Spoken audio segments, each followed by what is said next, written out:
Killian Hayes has been showing out in preseason. He's been shooting the ball with more confidence. 3-point, we already discussed. It's not been very good. His playmaking has been on point, and his defense has been sound. He led the Pistons steals per game. However, if Monte Morris had been available, in my opinion, we would not have seen much of Killian Hayes. I'm not buying into the Killian Hayes hype this season. I'm going to still root for him because that's what a fan does. But if he begins to play like the 7th pick, I will eat my words. But again, I am not buying it. So, Anthony, I'm going to turn it over to you first because, we've heard a lot from Kory. Did Killian Hayes earn more minutes at the backup point guard spot? Or is it just pretty much Monte Morris has been hurt? It's hard to kind of judge him off of preseason. We talked about it earlier. Like every preseason, he shows out and then he gets like a freak injury. Like last year, it was a wrist injury. Year before, it was a thumb injury. I still think it's Monte Morris's position to lose because you don't trade for a backup point guard like Monte Morris unless you think you need to upgrade that position. And that is something that Monty Williams talked about as soon as he got here. Like he mentioned Ricky Rubio when he was in Phoenix, when he was first in Phoenix, and he mentioned how having a veteran point guard is crucial during a rebuild. And I think that's why they went out and traded for a Monte Morris. I still think there are minutes for Killian in the rotation. I think you could throw him in at shooting guard. You could throw him in at small forward, depending on matchups and depending on lineups if teams go small. I still think there's minutes for Killian Hayes in the lineup. I just don't think it's going to be at the backup point guard position. If anything, if you did take anything away from the preseason, Killian Hayes, this is the lowest assist totals throughout his young NBA career in the preseason. He led the team in scoring, and he was tied with Marvin Bagley at 12.5 points. I think they're looking for Killian to be more aggressive scoring the basketball, and I think that's probably going to be his role. Is maybe he plays more off ball like you've mentioned before, but I think it's just Monte Morris's position. And if he can't stay healthy, maybe it does go to Killian or possibly Marcus Sasser. You never know. Kory, do you have any final thoughts on Killian Hayes at that backup point guard spot?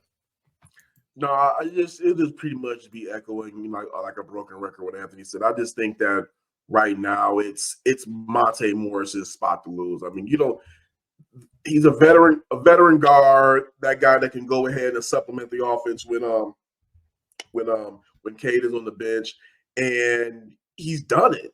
He's proven that he's proven himself at that position.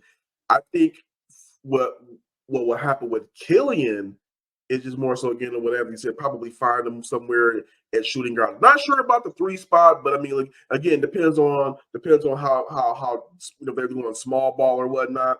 But I just don't see them, Killian playing so well that when Monte comes back, okay, Monte's minutes are just evaporated. No, you're going to see what you got from him, and then if he's not proving that that's the spot where he's to belong, then hey, switcheroo.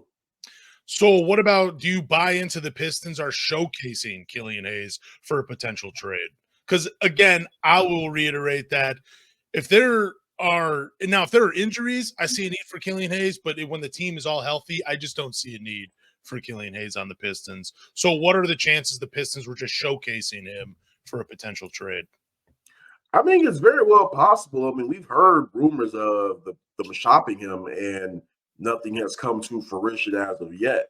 So, I mean, it's very well possible they're just showcasing him, like, building his name up, like, hey, look at how well he's playing. Look at what he's doing, pumping him up. Because, I mean, if you're dogging the guy, and you're not featuring him, then hey, if you don't think he's worth playing and you don't like him, then why would another team want him? That's why I kind of laugh sometimes that when not you, but Pistons fans, like, hey, we could trade this guy for there's one of their best players. Well, wait a minute. If he hasn't been playing well here, you don't think those other GMs and coaches notice it as well? And like, hey, we don't want that guy. Yep. Yeah, that's the funniest thing with Pistons fans. Like, they'll say we can package, James Wiseman, Killian, and Marvin Bagley and go get like said star. I'm like, you do realize GMs have tape of all of these guys on League Pass. Yeah. Or they have tape on all of these guys. Not to say that they're not valuable, but I think sometimes as fans, they overvalue what they have. And at the end of the day, right now, Killian is a bench/role player.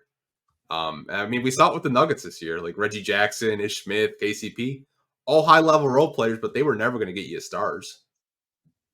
Yeah, but again, we're seeing these guys. Like I said, what I said earlier, we're seeing these guys play a lot differently under Monte early on than we've seen them play under Casey. So let's see how these first couple of games roll out, because let's say Killian does play that well. Let's say Killian is playing so lights out that, hey, this guy does need to be the one that can spell Cade, or if Jade is in the starting lineup, they can go ahead and spell him there. Then, okay, you know what? Maybe they do move Monte to a team. Hey, we got him to bring him in here, but look, Killian's playing so lights out. Keep him for a little bit longer, see what happens, then move either one of them. I don't know, but it's so null and void, because this is a whole new start of the regime, and we haven't really seen all these guys hit the floor yet.